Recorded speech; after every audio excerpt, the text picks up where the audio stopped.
Eu tava vendo aqui hoje e você já reparou tanto de gente que tá absolutamente obcecada em achar um propósito de vida? Parece que virou uma obrigação, né? Todo mundo descobre isso, tipo um influencer da internet, um livro de desenvolvimento pessoal e às vezes até o seu próprio cérebro antes de dormir. E você tem que ter uma missão, um chamado, um grande plano cósmico profissional que justifique o fato de você estar vivo hoje. Mas deixa eu te mandar uma real aqui, um pouquinho de filosofia e de papo reto. E se toda essa sua busca desesperada por um propósito não passar de uma grande distração? E se, no fundo, você só estiver correndo atrás de um fantasma para não ter que encarar o peso aterrorizante da sua própria liberdade? É sério, pensa comigo. A verdade incômoda é que você não tá procurando uma vocação. Você tá procurando uma gaiola. Uma gaiola que seja confortável, decorada, instagramável, mas ainda assim uma gaiola. Porque a liberdade de verdade, a liberdade radical, não tá num plano pré-definido pelo destino. Ela tá no caos bruto e sem roteiro da sua própria autonomia. A pergunta que fica é, você é corajoso o suficiente para viver sem um mapa? Fica aqui comigo, porque hoje a gente vai desmontar essa armadilha juntos.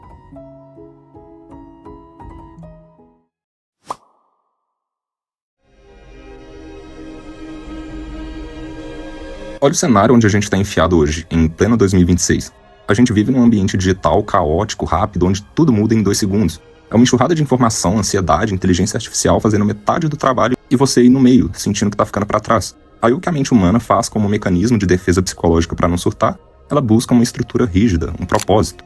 É aí que entra a bilionária indústria do self-help, do desenvolvimento pessoal. Esses caras são gênios, eles transformaram o propósito num produto de prateleira. Eles vendem a ideia de que você tá quebrado, de que falta uma peça no seu quebra-cabeça, e que se você comprar o curso X ou o método Y, você finalmente vai ser feliz e descobrir a sua missão. Mas você entende a pegadinha aqui? Eles estão tentando consertar uma quebra que não existe. Nós abraçamos esses discursos de achar o propósito, não porque eles nos libertam, mas porque eles nos protegem. É muito mais seguro acreditar que o universo guardou um roteiro secreto pra mim do que aceitar que o universo não tá nem aí e que eu sou o único responsável por inventar o que eu vou fazer da minha vida. Essas estruturas mentais parecem salvação, mas na verdade são uma forma sofisticada de autoaprisionamento. Você troca a angústia de ser livre pelo conforto de ser um prisioneiro de uma meta. E pra gente dar nome aos bois com honestidade intelectual, essa pira não é nova. Na filosofia isso tem nome, e chama-se teleologia. Vem lá de Aristóteles, que defendia que tudo na natureza tem um telos, ou seja, uma finalidade, um fim último. A semente nasce para virar uma árvore, a faca é feita para cortar. E beleza, para objetos e biologia isso funciona que é uma beleza. O erro crasso da modernidade foi aplicar essa lógica industrial e aristotélica na existência humana. Quando você trata a sua vida como uma sequência de metas, quando eu me formar, quando eu bater o primeiro milhão, quando eu achar o emprego perfeito, você transforma o seu cotidiano num checklist infinito. A sua vida deixa de ser uma experiência para virar uma puta de uma tarefa doméstica, um fardo. E aí o que acontece? A exaustão mental. Essa mentalidade hiperfocada em metas drena a sua energia. E a conta sempre chega, mano.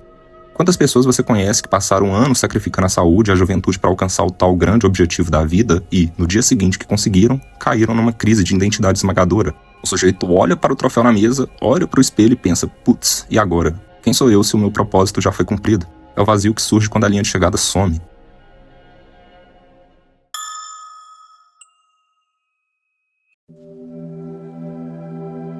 Exatamente nesse vazio, quando a linha de chegada some e o mapa rasga, que a gente precisa chamar Friedrich Nietzsche para a mesa. Historicamente, Nietzsche ficou famoso por diagnosticar o niilismo moderno. Ele percebeu que a humanidade passou séculos ancorada em grandes scripts universais, regras absolutas que diziam exatamente qual era o propósito de todo mundo. Mas aí o mundo mudou, a ciência avançou e essas verdades absolutas desmoronaram. O que acontece quando você descobre que não existe um grande roteiro cósmico escrito para você? Nasce um pânico existencial absurdo. E por que a gente sente esse pânico? Porque é confortante ter um mestre. É terrivelmente confortável ter um propósito pré-moldado que te diz o que fazer na segunda-feira de manhã. Porque nós preferimos o cansaço pesado de uma missão imposta do que o peso da autonomia total. A gente inventa a neura da produtividade, a neura da vida perfeita, a neura do propósito inabalável como novos ídolos para substituir os antigos. É basicamente a mente tentando criar uma nova jaula. A gente tem medo do espaço aberto, do horizonte sem fim. Mas a verdade que Nietzsche te joga na cara é que a falta de uma direção pré-determinada não é um abismo escuro para você cair. É a condição necessária para você se tornar o autor da sua própria história. Para explicar como a gente quebra essa matrix mental, Nietzsche usou uma alegoria fantástica chamada As 3 Metamorfoses do Espírito. Ele diz que a nossa mente precisa passar por 3 estágios para ser verdadeiramente livre. O primeiro estágio é o camelo. O camelo é um bicho de carga, então ele se ajoelha e diz, me carreguem com o máximo de peso possível. O camelo representa exatamente você quando você está na pira do propósito. Você carrega as expectativas da sociedade, as metas do mercado, a obrigação de ser útil e de ser produtivo, e você acha que é forte porque aguenta o fardo, mas você é só um escravo orgulhoso da sua própria carga. Mas aí o espírito cansa de carregar o peso dos outros e vira leão. E o leão quer conquistar a sua liberdade e ser o senhor do seu próprio deserto. E o grande inimigo do leão aqui é um dragão dourado chamado Tu Deves. Cada escama desse dragão brilha com uma regra social ou um propósito vendido. O leão olha pro dragão e diz, eu quero.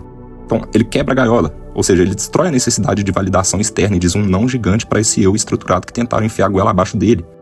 Só que olha como Nietzsche é genial aqui. O leão consegue destruir a prisão, mas ele não consegue criar coisas novas. A destruição pelo não ainda é reativa. Então, por isso, o leão ainda precisa passar por uma última metamorfose.